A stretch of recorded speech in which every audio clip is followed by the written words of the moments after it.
Hello, everybody, and welcome to TV Talk, brought to you by Ayn Rand Center UK, where we talk about critically acclaimed TV shows and compare them to some objectivist material and use objectivist philosophy to analyze some of the storylines and plots, etc. With me are the usual suspects, Jennifer Bouani and Jacqueline Schumann, the co-creators of the fantastic adaptation of Atlas Shrugged, aka The Strike, hopefully to be seen on a streaming network near you at some point or another. Today's topic is going to be Firefly. My honorary shirt. Hold on. Okay? There you go. Now, did you get that at some convention? I got that from this marvelous e-commerce delivery site called Amazon. Oh, lovely. Just this week. Yeah, I've had it for like a little while. Ever since I knew we were going to do Firefly, I got it. Hey, Bezos is shooting himself in space while people are starving in the streets. You know how we feel about that. Go space. So that won't bode well for people just hearing us for the first time. Anyway, guys, are we going to do a poll today before we get into the nuts and bolts of Firefly? We did have one poll thing. I know we're going to be dispensing with the polls from here on out because of such low voter participation. I don't know what that means. Are the polls boring you guys? We thought it would be an interesting for you guys to participate in something like that, but the mere 4 participants in the polls leads us to believe that this is not the fact, so we're going to junk them. But should we say what the results of the last poll were before we go on to Firefly? Yeah. So what actress in her 30s would you like to see play Dagny in The Strike? This is an open-ended question. And we had, shockingly, 3 people who said Mackenzie Davis. I wonder why. And we had 1 person who said, too bad, I can't see anyone more fit for Dagny than Maggie Seth. And who's not in her 30s, but yeah, if she was, she'd be great. So I agree with that. Now this is probably the most serious poll question we've had the entire time, and we got the least responses to it. What do you make of that, guys? I would like our audience to give us in the chat maybe some reasons why, and so we could understand. Were the polls not interesting? Could they not find the link? Yeah, we'd like some insights. So anybody in the chat, I'm monitoring it right now. And thank you, Sammy Board, again for the near quid donation. Appreciate that. I do, and this isn't a super chat, but I do want to bring up a comment from Allison. Yay, I'm here to hate watch because y'all are awesome. So thanks, Allie. Allison is not a fan of Firefly, and after watching it myself, all 14 episodes, and the movie Serenity, I'm going to have to say I disagree. And I'm going to have to say I agree, Allison. Yes, you are always the voice of negativism on the show. No, I'm joking. I'm with Mark. So, guys, I love it. Firefly was a refreshing relief, especially after Mad Men. I mean, Halt and Catch Fire was a heroic story too, but enough flawed people in there to make you feel slimed to some degree. We finally had mostly outright heroism, and it was nice to see it. So for all you guys who don't know, Firefly was a sci-fi series that aired on the Fox network in 2002. And the basic plot is something like this. It's basically a Western set in the year 2517, after humans have used up the Earth's resources and been forced to find habitation in other solar systems. Of course, there was a subsequent war of unification meant to bring all of these new planets and habitable moons under one government. I'm assuming the government is somehow a hybrid of Chinese and American influences, because they constantly speak Chinese throughout this show, and inspired an independence movement of people who fought in the war and, after losing, refused to be a part of the unification. So the independents are mostly the heroes of our story, and they live life essentially on the frontier, or a different frontier from our Western frontier, but very like it in many other ways. and they sometimes run afoul of the alliance, sometimes not. But like any independent hero, guys, they are always true to themselves. So now the show starred Nathan Fillion as the incomparable Mel Reynolds, one of my favorite Otherwise characters. known as Captain Tight Pants for the brown coats out there. Did you think that? Otherwise known as Moose Knuckle? What's the No, Captain Tight Pants. That was come on. yeah. No, that was the nickname that Kaylee gave to him. Well, that's because he was wearing like a formal suit in a particular place, but ordinarily. No, not because he was wearing tight pants, because he was a tightwad, because he was uptight. That's what Captain Tight Pants. Good Lord. Okay.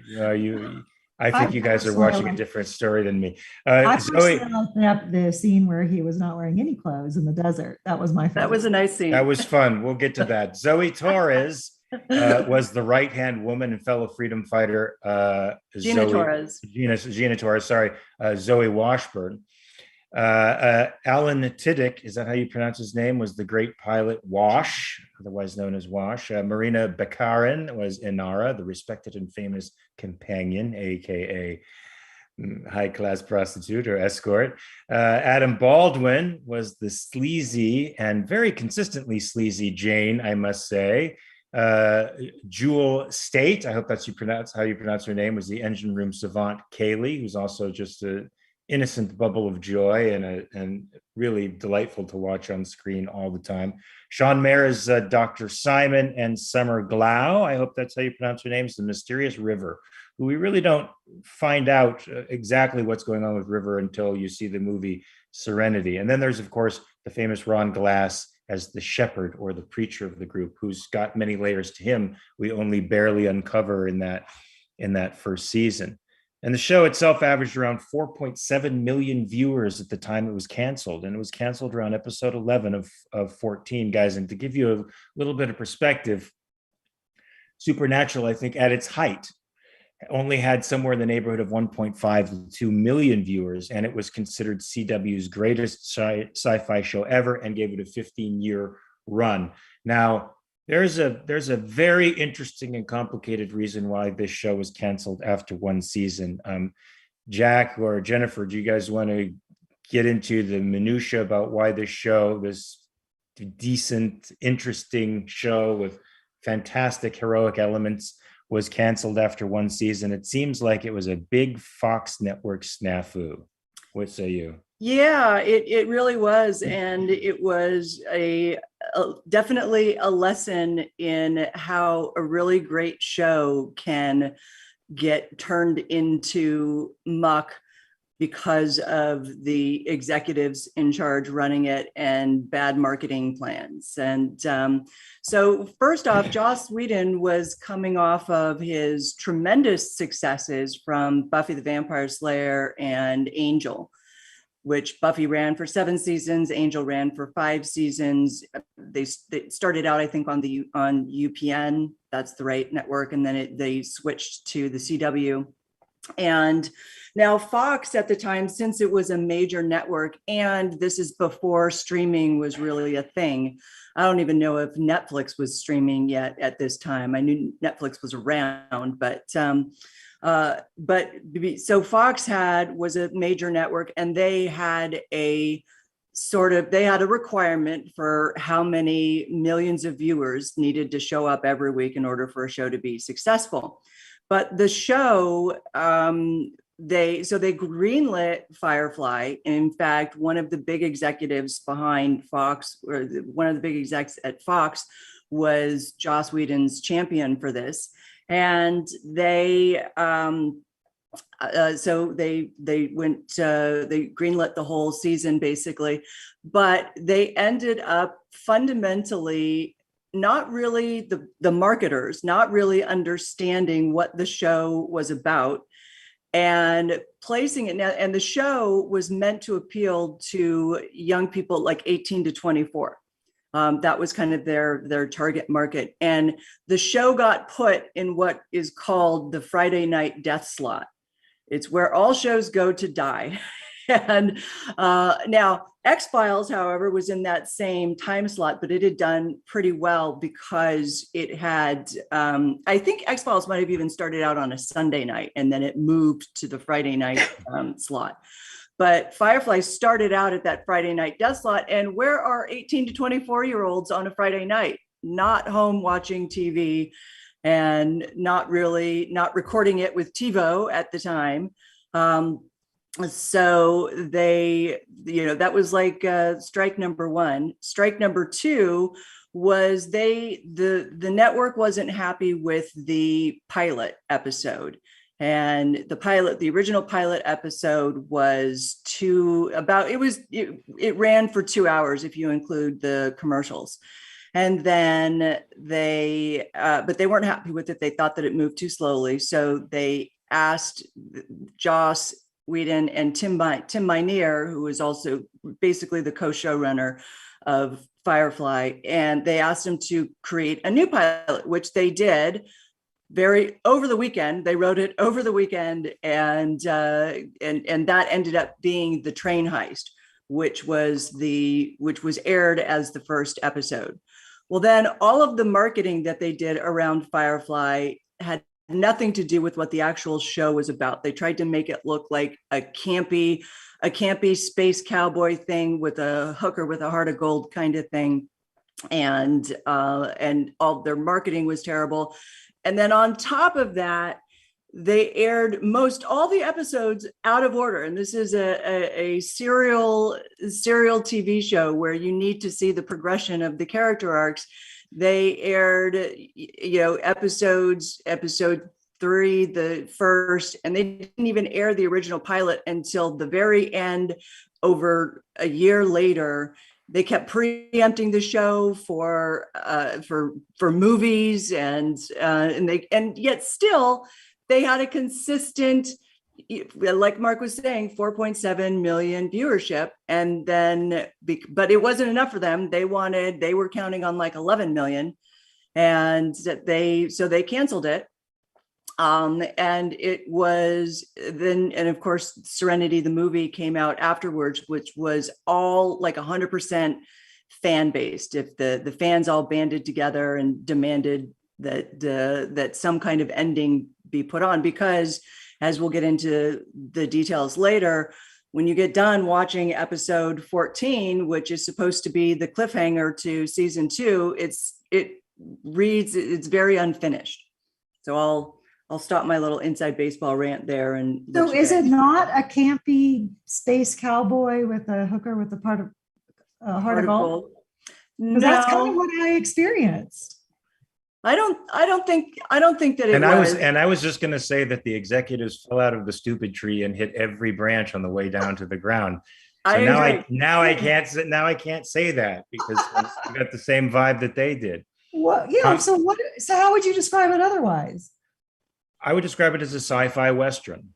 And it certainly has campy elements to it, but the camp isn't, it's not, I know it's sort of a contradiction in terms, but it's just an aspect of style. It doesn't define the whole thing. It's big, the way it has a big style because it's sort of an epic Western every week. So that's what I attributed to. It's sort of like watching Silverado, in space. There's a grandness to it that some people could say is a little bit campy because of its large stature. I think it was some of the mixture of drama and comedy that was confusing, and the comedy made it feel campy. To me, it did. Yeah, but I thought it was a great relief, to be honest with you, because you're in pretty intense situations most of the time. And Nathan Fillion's dry delivery, he's sort of a comic genius in a lot of ways, really made all of that stuff work for me. If there's anybody else who tried to do more than just what he did, which was the bare minimum, a very difficult thing for an actor to do, by the way, it would have come off to me as something else. I do agree he was good in it. His character was really good. Well, I think one of the things I love so much about Mal's character is that he can be, whereas Wash, I think, was probably of all of them the campiest. If you want to, he was the funniest. I would say he always was delivering zingers, and he was just being a smart aleck the whole time. And he would, make his wife like crack up to herself. He was pretty campy too. Kaylee, I didn't think she was as campy. But one of the things that I really liked about Mal was his ability to switch from not being serious, or you're thinking that he's not being serious about something, but you realize he's dead serious. And I think probably one of the scenes that the most dramatic scene to me that I loved Nathan Fillion in was when he's about to throw Jane out the airlock for betraying them. It was a wonderful mixture of comedy and drama. And it ended on high drama to me, because you see how angry he is and how important it is to him to not be betrayed, and to betray one of his crew is to betray him directly. I was almost like on the edge of tears with that, how he acted in that. I guess people call campy something that isn't, for lack of a better word, complicated, right? I mean, we've been watching complicated dramas mostly up to this point, where the characters are, they're a mixed bag, and they're sort of trying to figure out what they are as they're going along, and that's part of the drama. The character-driven dramas. This is a drama where predominantly the action is driven from the outside by the situations that they're in. It's more plot intensive, and the characters are sort of baked already, right? They don't have arcs. You know what they are. If anything, would you call these characters sort of archetypal? Would you guys as writers say they're archetypal as opposed to complex characters? I wouldn't say that they're terribly complex. I think probably the most, we could call them archetypal.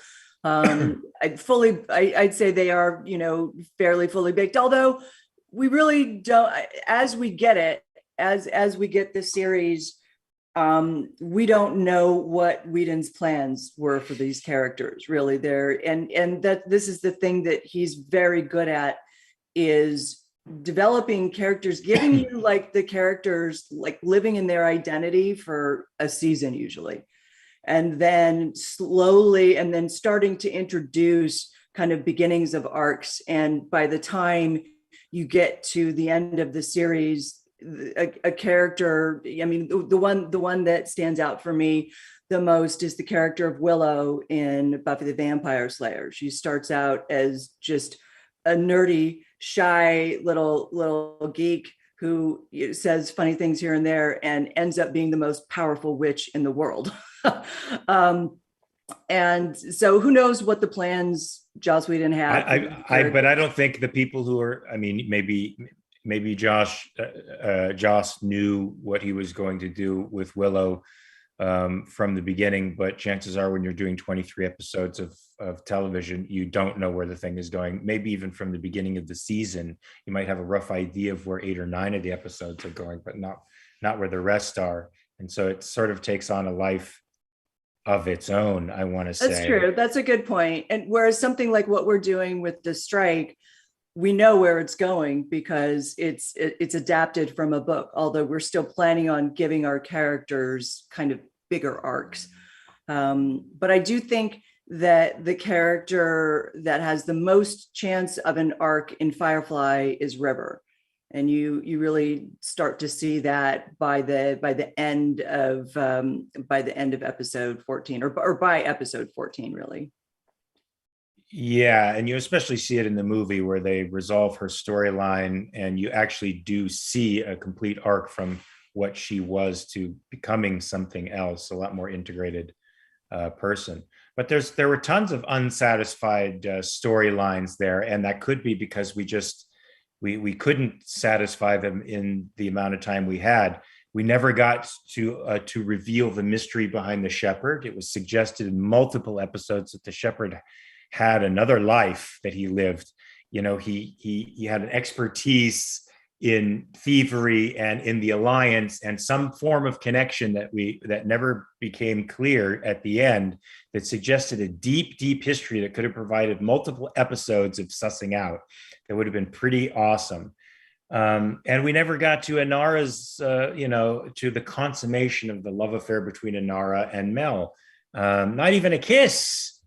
Yeah, they get, I mean, in the movie, they get to They smile at each other. in the movie, by the end of the movie, she decides to come back on Serenity with them. So that to me is and also keep in mind, they were also hoping that they were going to get a sequel to the movie, either a sequel to the movie or another TV show. But I agree, though, that you really can't count on that. And it would have been a much better payoff for them to at least freaking kiss. And if you think it's going to get you, another series, why kill off two beloved characters? Oh, I mean, because they had to do that because those characters weren't guaranteed to return. Who did they kill off?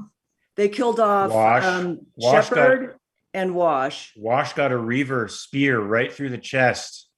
It wasn't a pretty death. So does that mean he was difficult on set? Give us the dirt check. It just means that they couldn't, because he brought when Joss did Dollhouse, Alan Tudyk had a pretty big role in Dollhouse. So both Alan Tudyk and Ron Glass could not make a commitment to do additional sequels or more movie or additional sequels or to another more TV show episode. So he had to kill him off. Well, he didn't have to. He did. He chose to, but that kept a whole deep storyline and multiple episodes of storyline from us. And has he written anything anywhere about the depth of the Shepard character?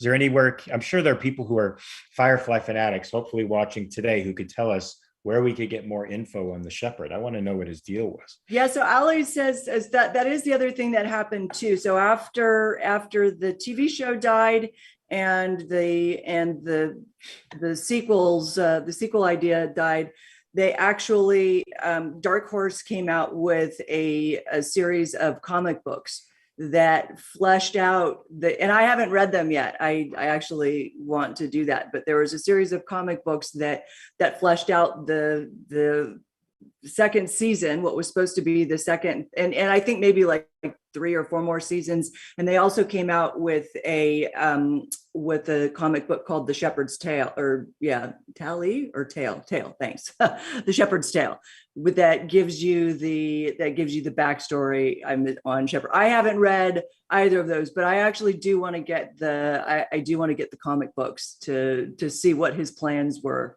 So did Joss write the comic books?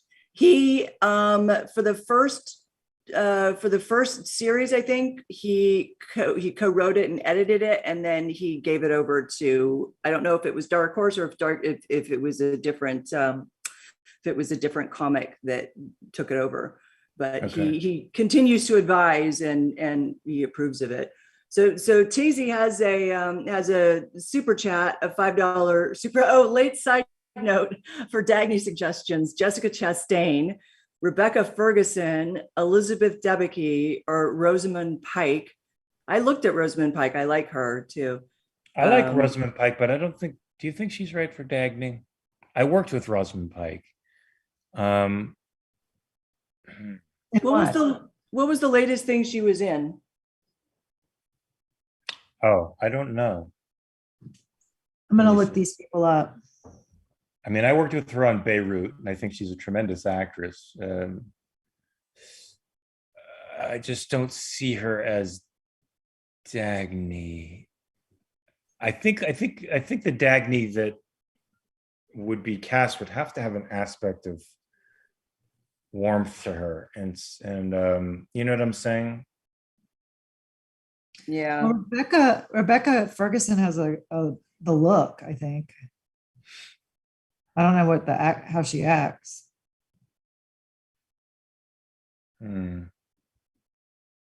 Yeah, I can kind of see what you mean about it. Anyhow, we're getting, sorry for the sidetrack, but thank you. Well, that was a super chat. So thank you. Yeah. And Sammy is bored again with another with a dog and 99 pence. I'm just going to call it a quid. Thank you, Sammy.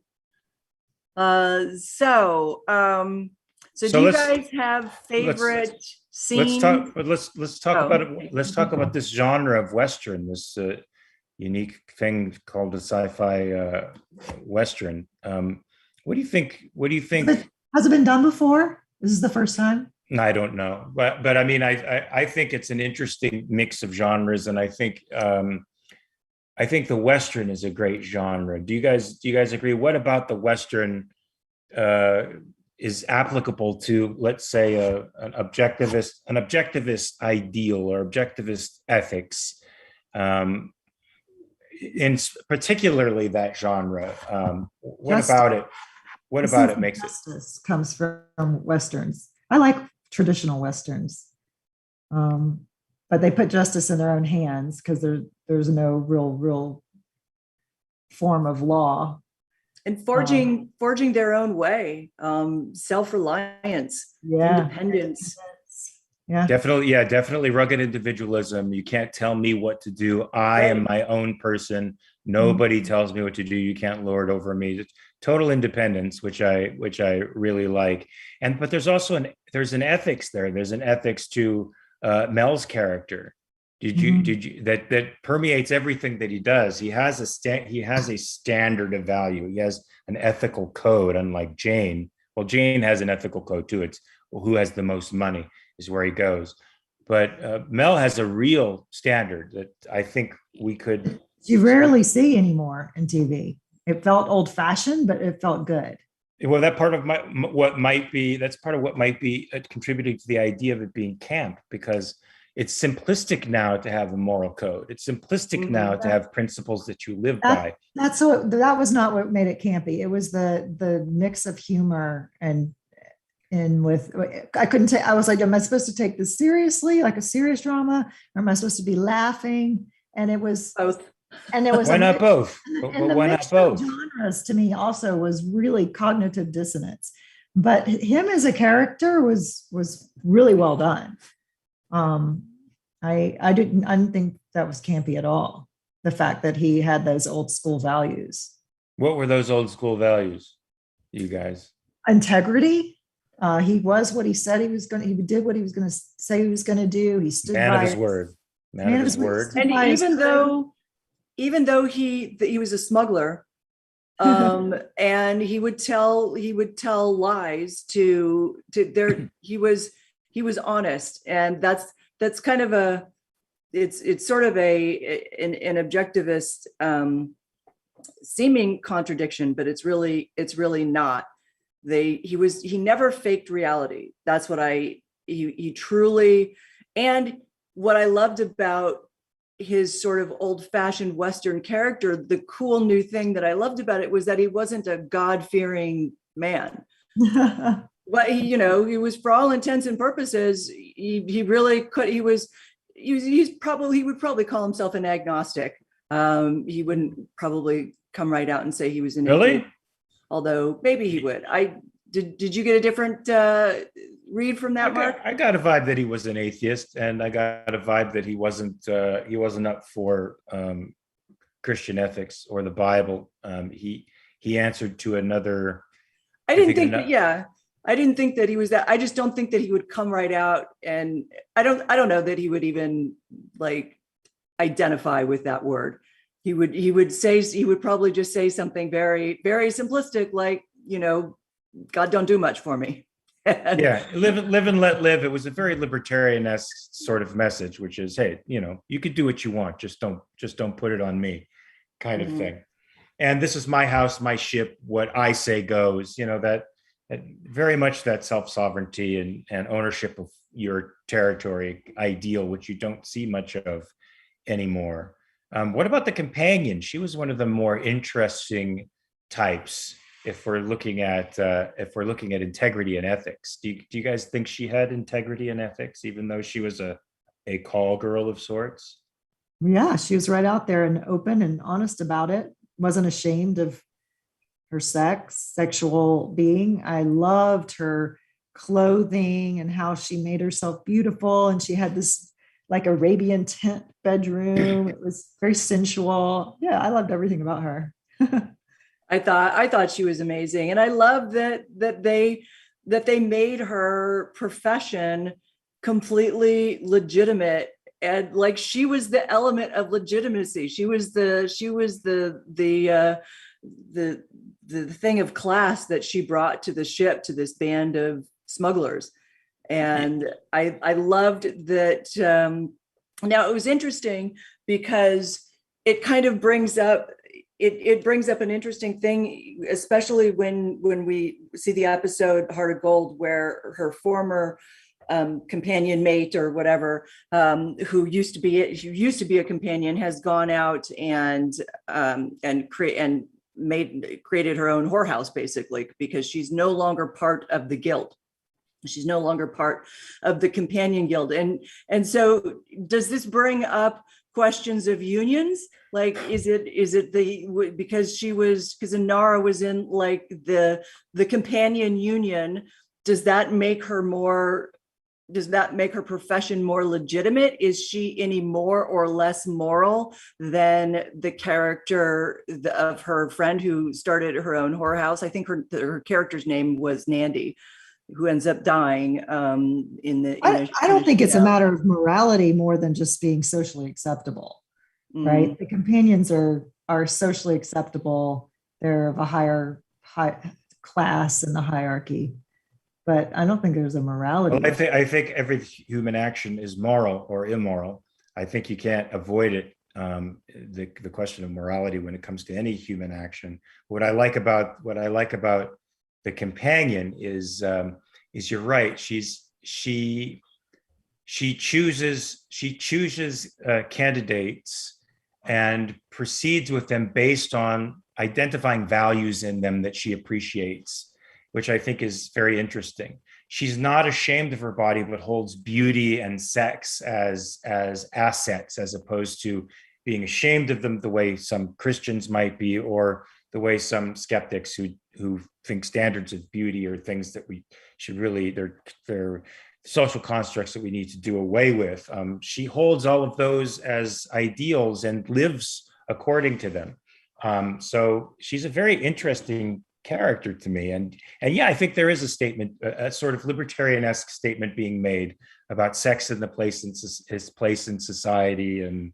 And the show strikes me as being a bit ahead of its time in its respectful treatment of what we would call a sex worker today. I don't even know if the term existed in 2002, did it? And were we having women kissing women on shows in 2002 with any regularity? But here, the companion had a lover for a show that was a woman.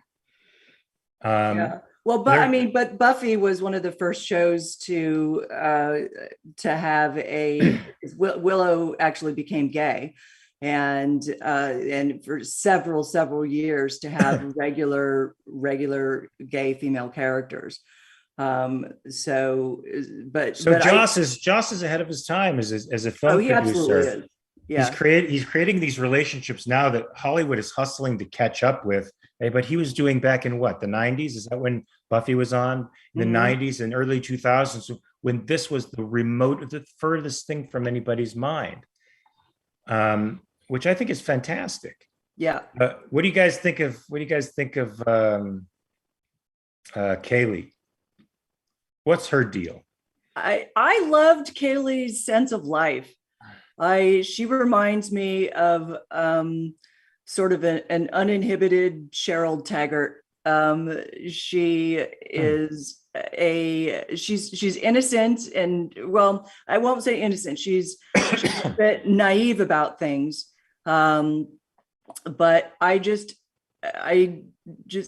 sometimes she could come across as like a bit airheady, but I think that might go back to what you were saying, Mark, about how is it considered to be too simplistic when there's just sort of a pure character, or when they don't have like terrible complexity to it. I mean, there wasn't, the only like real internal conflict that I saw with Kaylee was trying to reckon her friendship and her bond with River after seeing River assassinate people right in front of her. and being afraid and not able to like square that in her head. But I thought she was a beautiful character. And trying to reconcile her relationship with Doc Simon, trying to bring him out of his shell and consummate that relationship, which was, of course, never, was it ever consummated? I don't think it ever was consummated. But these characters, they did. Well, he did finally promise her sex in Serenity. And then Serenity. That's why she said, "I'm living," and she. I loved that. That was such a perfect objectivist. Here they're under attack from the Reavers, and Kaylee is like has always been scared, and nothing has been able to like bring her to that point of bravery where she will fight for something and fight back. And Simon tells her, honestly, I'm hoping that we can get out of this so that we can, be together. And she's like, you mean sex? And he's like, yeah, sex. And she's like, screw this, I'm living. And goes and starts shooting people. I loved it. And that's the way she was. To me, she sort of had that American sense of life, which so many people have contempt for around the world. They have contempt for this innocence, or they call naivete, this optimism, this habitual optimism that they look down on. Is actually a beautiful thing, and when you see it personified in somebody like Kaylee, it's awesome. And I like another thing, even though these characters may not be complex like a Don Draper or some of the characters that we've witnessed in the last few shows, they are not entirely what they appear, which is great. I mean, Kaylee appears to be, like she could be running around the beaches of Venice, smoking a doobie and having a great time, in a cookout on the beach. But she's a savant with an engine. She's a genius, and that's her thing underneath, right? And you can say the same thing about Inara. You don't necessarily see what you get with her. I mean, there's a package that's trained and specific, but then there's this every once in a while this surface of vulnerability and connection with Mel that you see that's really beautiful and makes you want to investigate further what's going on. I mean, I loved it when Inara, when Christina Hendricks starred as Saffron and seduces Mal, kisses him, knocks him out. And then Inara sees Mal knocked out and runs down and kisses him and then gets knocked out. That's it. That's what, I forgot about that. That was the kiss. Yeah. Dang it, we saw it. We did see the kiss. It knocked her out. And so we know that, but it wasn't a mutual kiss, right? It was, and then she covers up that it happened in the first place, which I thought was it's very cute. The little lovers games that they play to avoid realizing how much they really care about each other is a beautiful sparring match to watch. What did you guys think of good old Adam Baldwin, Jane, he's just the muscle, and that's all he really is. He's very uncomplex. What you see is what you get. He's a guy who loves money, wants money. His loyalty is to money. Whoever has the highest paycheck is the guy he's going to work with for a time until somebody with a higher paycheck comes along. And he's about beating people up and getting laid, right? I mean, what else is there to Jane? I think there is a moment where, and it's after Mal threatens to throw him out the airlock. He chose to be on that crew. So there's an element of choice there. He likes them. I think he is loyal to Mal. Until he's not, right? Until he betrays him. But that was probably like the most arc that we'll ever see from Jane, was the airlock moment where he realizes that he has done something very, very bad, and he shows remorse for it, and then works to maintain the trust, or regain the trust of everybody there, because they alluded to it, I think, in the next episode, where they were all putting money in and for something. They were all contributing money for something. And I think it was Gina Torres' character that said something like, if you guys notice, Jane's been extra he's been extra benevolent, or he's been extra giving lately. So he's trying to make up for what he did. But other than that, I agree. He's full muscle, and I want the money, and I'm not going to do this job if it's going to jeopardize me, unless I'm going to get laid or get a lot of money. But you should have somebody, in a crew like that as a writer who is the potential loose cannon, right? You don't know which way he's going to go from one episode to the next, and he could betray you. You think that's a good narrative choice? Yeah, I thought the preacher shepherd dude was going to be that. I kept watching for that because he had some secrets, but that never paid off. Yeah, that never paid off. I was very interested in the Ron Glass character as well, who played the shepherd. And Doc Simon turned out to be a heroic character. I mean, the show is populated with heroic characters. Any favorite episodes, guys? Yeah, I had 2 episodes I liked. One of them, speaking of Jane, was Janesville, where he goes and he finds that they made a statue of him. Yeah. And they're like, the whole crew is like, what? Who would make a statue of this guy? And and they had a whole song that they had written about him being a hero, that he had dropped money like a Robin Hood on them, but he really just dropped the money. That was really funny.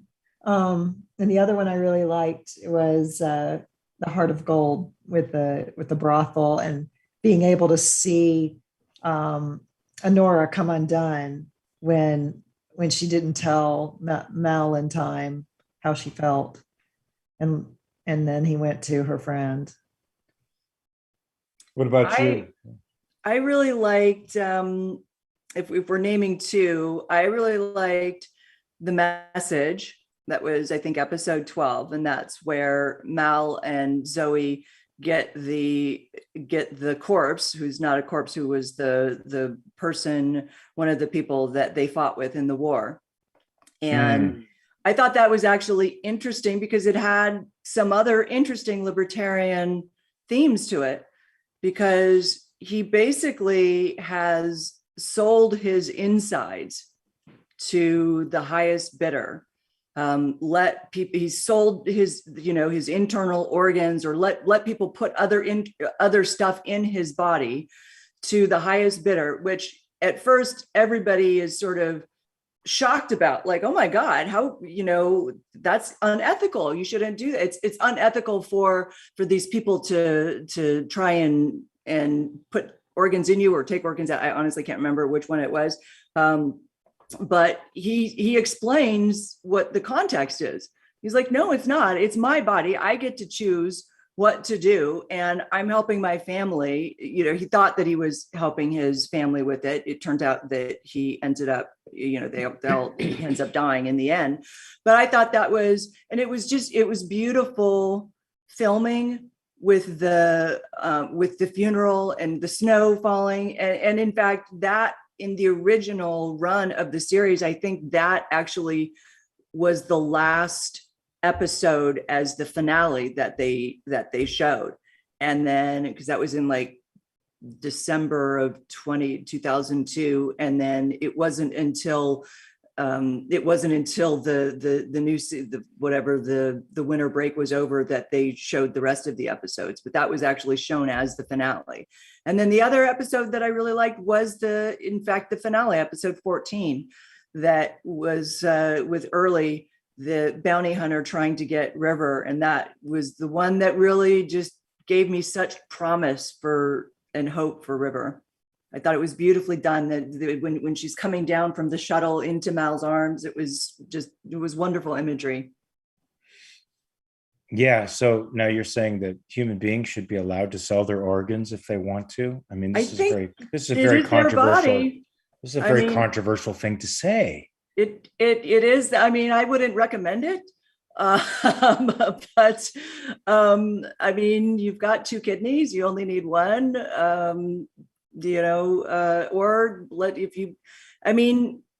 You should be allowed to do what you want with your body when you're of consenting age and under threat completely of your own free will. And we have it's the same thing as abortion. and all of the discussions going on with abortion lately and what's going on in Texas. So, but yeah, I thought, and this is for 2002, interesting, really, really, again, ahead of his times, taking, and this was also, I believe, heavily influenced with Tim Minear as well on that show, who tends to be more libertarian. So I thought it was great.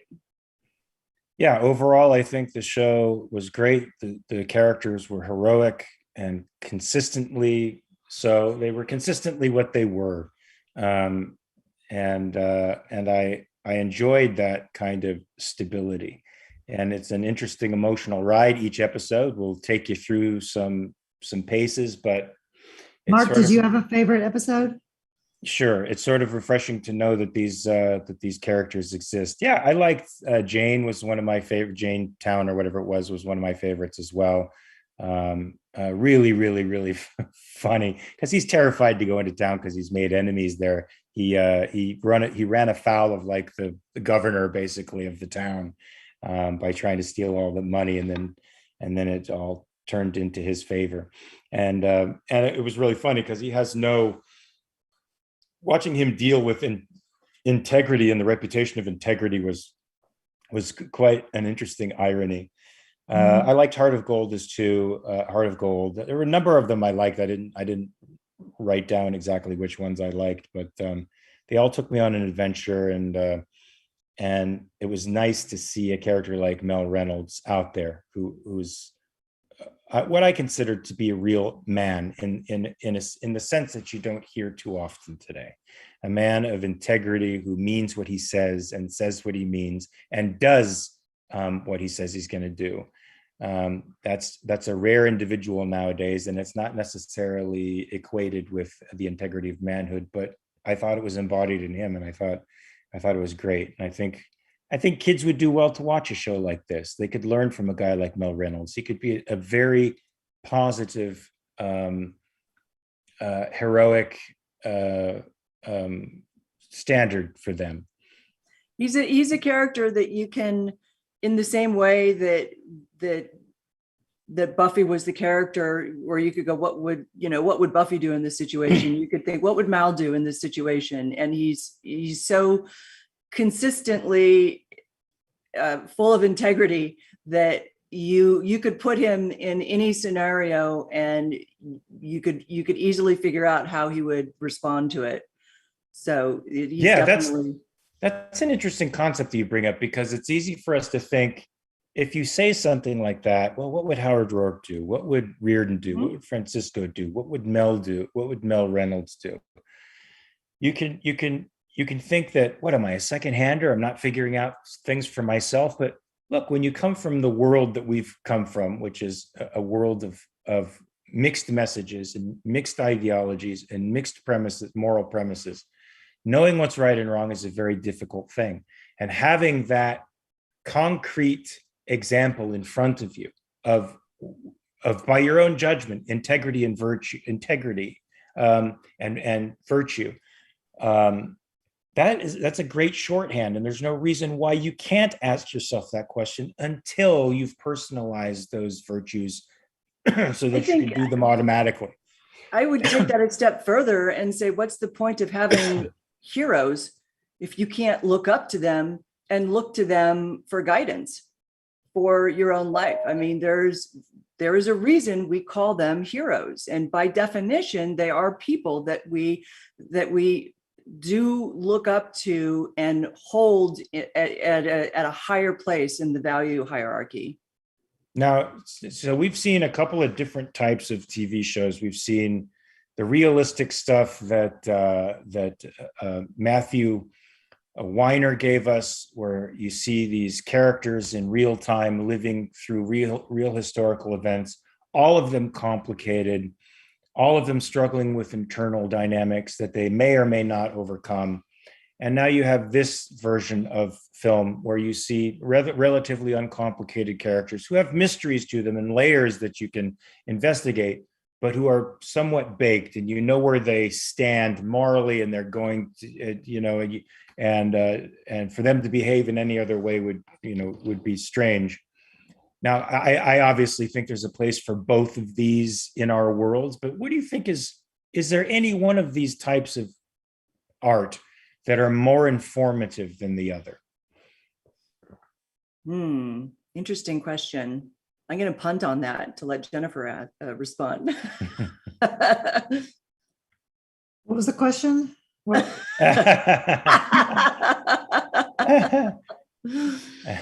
We've got two different types of characters. If you look at the characters in Mad Men, they're very complex, and some of them, are heroic in some senses.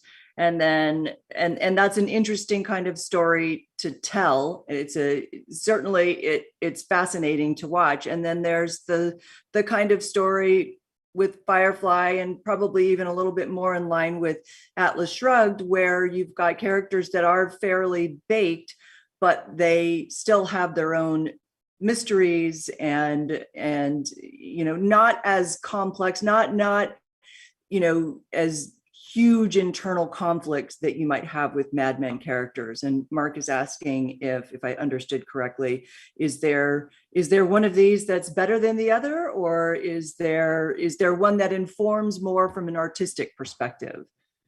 As a person, what do you think is more helpful to you as a human being? Well, I think my answer is very personal to me, and it's what interests me, yeah, right? It's not going to be in general. So like shows like Firefly would not normally get my attention enough to finish watching it. So in that case, Mad Men's going to be more effective in reaching my heart and getting to me, the internal conflicts, and that includes Breaking Bad, Billions, Halt and Catch Fire, all of those very serious internal. I'm drawn to those, and I learn a lot from that, and I have a lot to discuss.